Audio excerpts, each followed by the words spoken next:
중동호흡기 증후군 메르스 확진 환자가 3년 만에 나왔습니다. 질병관리본부는 메르스 위기 경보 수준을 관심에서 주의 단계로 끌어올렸는데요. 취재기자와 자세한 얘기 나눠보겠습니다. 김동훈 기자가 나와 있습니다. 김 기자, 먼저 일단 확진을 받은 환자는 한 명인 거죠? 네, 그렇습니다. 오늘로 메르스 발병 확인 사흘째인데요. 아직까지 확진 환자는 한 명입니다. 이 환자는 쿠웨이트에서 3일 전 귀국한 61살 남성입니다. 그제 확진 판정을 받은 뒤에 현재 서울대병원에서 격리돼 치료를 받고 있습니다.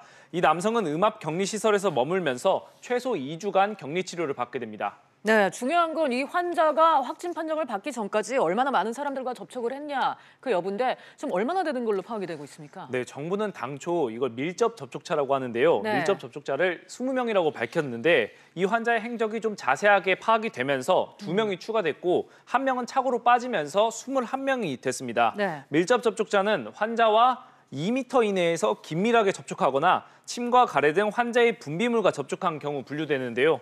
이에 따라 메르스 확진 환자와 같은 비행기를 탄 앞뒤 좌우 승객 9명과 승무원 3명이 밀접 접촉자로 분류됐습니다. 공항 근무자 2명과 마중 나온 부인, 최초 진료를 담당한 삼성서울병원 의료진도 포함이 됐습니다.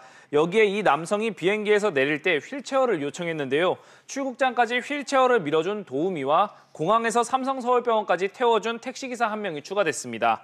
이 밖에 같은 비행기에 탑승은 했지만 접촉은 없었던 승객 등 440명은 일반 접촉자로 분류됐습니다. 그렇군요. 그렇다면 이 21명의 밀접 접촉자, 지금 상태는 어떻습니까? 네, 다행히 아직까지 발열이나 기침 등 메르스 관련 증상은 호소하고 있지 않은데요. 밀접 접촉자들은 현재 자택 격리 중입니다. 최대 잠복기인 14일 동안 메르스 증상이 나타나는지를 집중 관리받게 됩니다.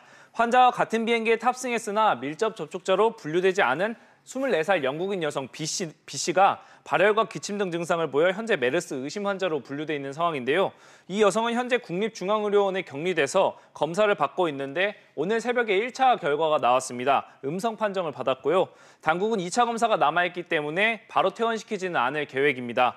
또 한 명의 의심 환자가 있는데 확진 환자와 함께 쿠웨이트에 갔던 같은 회사 직원 1명이 발열과 기침 등 메르스 관련 증상을 보여서 쿠웨이트 현지에서 병원에 격리 중입니다. 그렇군요. 앞으로 이제 최대 잠복기는 2주가 고비라고 할 수가 있는데 정부 지금 어떻게 대응하고 있습니까? 네, 이낙연 총리는 어제 오후 2시에 메르스 긴급관계장관회의를 열었는데요. 이 총리는 지난 2015년에 경험에서 우리는 늑장 대응보다는 과잉 대응이 낫다는 교훈을 얻었다면서 약간 지나치다 싶을 정도로 미리미리 대처해야 한다고 말을 했습니다. 이 총리는 지난 메르스 사태의 실패를 교훈 삼아 신속하게 대응하자고 주문을 했는데요. 국내에 처음으로 메르스 확진 환자가 나왔던 것은 지난 2015년 5월 20일이었습니다. 첫 환자가 나온 다음 종식되기까지 12월 23일까지 감염자가 186명, 이 가운데 38명이 목숨을 잃었습니다.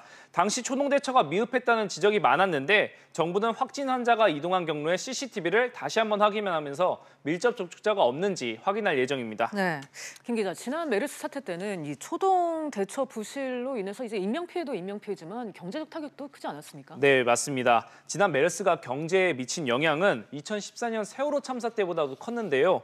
메르스 예방 차원으로 사람들이 외출을 꺼리게 되면서 백화점과 할인마트 등의 판매가 10% 이상 줄어드는 등 내수는 심각한 타격을 받았습니다. 여행 분야도 타격을 많이 받았는데요. 2015년 6월에서 9월까지 우리나라를 찾은 외국인 관광객은 전년 동기 대비 153만 명이나 줄었습니다. 이에 따른 관광산업 피해액은 최대 3조 4천억 원으로 추산됐습니다. 당시 국내 총생산 성장률은 1분기 0.8%에서 메르스가 발생한 2분기에는 0.4%대로 반토막이 났고 3%대 성장률 전망도 2%로 내려앉았습니다. 정부는 급기야 11조 5천억 원 규모의 추가 경정 예산안을 편성했지만 얼어붙은 경제 상황을 살리기에는 역부족이었습니다. 이번 메르스 사태가 얼마나 확산될지, 언제까지 지속될지 예단하기 아직까지 어렵습니다만 최근 투자와 내수 부진, 고용 참사 등으로 체력이 약해진 우리 경제 상황과 맞물리게 되면 충격이 더욱 커질 수도 있어 초기 대응에 반짝 신경 써야 한다는 지적이 나오고 있습니다. 알겠습니다. 지금까지 김동훈 기자와 얘기 나눴습니다. 잘 들었습니다.